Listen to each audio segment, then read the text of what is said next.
Hello, and welcome to the Oikos Family Podcast. I'm so glad you could join me.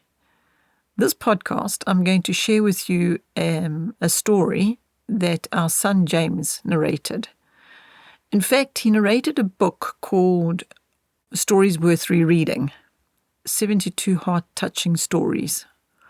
And it is available, on all the various audiobook platforms, as well as it's available through the Oikos site as an ebook or a physical book. But what I thought is to share the stories with you here on these podcasts, because they're short stories and, ranging anything from a few minutes to 30 minutes. So what I'm going to do is I'm going to share one of those stories with you for you to listen to, and perhaps your children can listen to it. And I just hope that it will be an encouragement to you. I hope that you'll be able to take something from the story that will be good, something good for you today. That's what I hope. I have been very aware of how much is going on around us that just doesn't feel good, doesn't seem good, doesn't sound good. So I just hope that these stories will bring some good to you. That's the idea. That's the hope. So let me not go on, and let me just leave you to listen to the story narrated by James. Spare moments.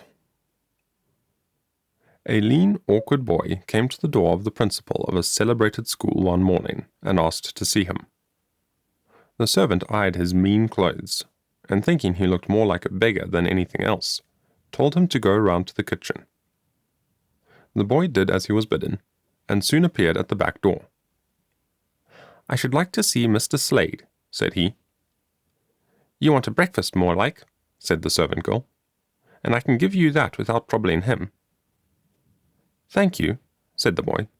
"I should like to see Mr. Slade, if he can see me." "Some old clothes maybe you want," remarked the servant again, eyeing the boy's patched clothes. "I guess he has none to spare. He gives away a sight." And without minding the boy's request, she went about her work. "May I see Mr. Slade?" again asked the boy, after finishing his bread and butter. "Well, he is in the library. If he must be disturbed, he must.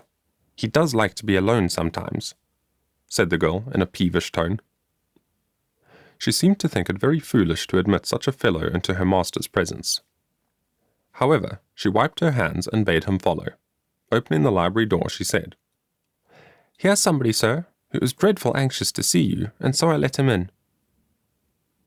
I do not know how the boy introduced himself, or how he opened the business, but I know that, after talking a while, the principal put aside the volume that he was studying, and took up some Greek books, and began to examine the boy.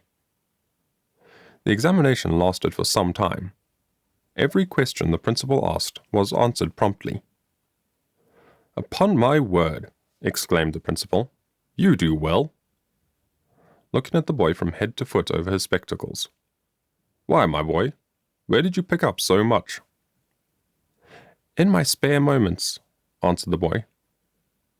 Here was a poor, hard-working boy, with few opportunities for schooling, yet almost fitted for college by simply improving his spare moments. Truly are spare moments the gold dust of time. How precious they should be regarded. What account can you give for your spare moments? What can you show for them? Look and see. This boy can tell you how very much can be laid up by improving them. And there are many, very many other boys, I am afraid, in jail and in the house of correction, in the forecastle of a whale ship, in the gambling house, in the tippling shop, who, if you should ask them when they began their sinful course, might answer, "In my spare moments." In my spare moments I gambled for marbles. In my spare moments I began to swear and drink. It was in my spare moments that I began to steal chestnuts from the old woman's stand.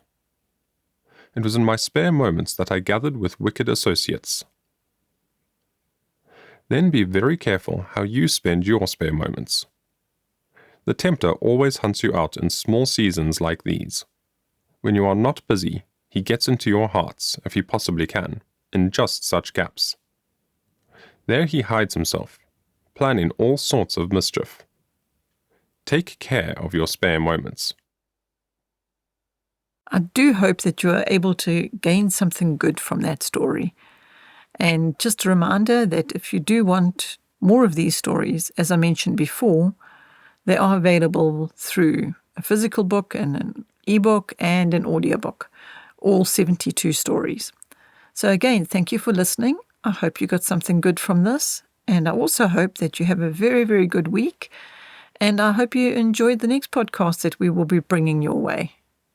Until then, thank you so much and be blessed.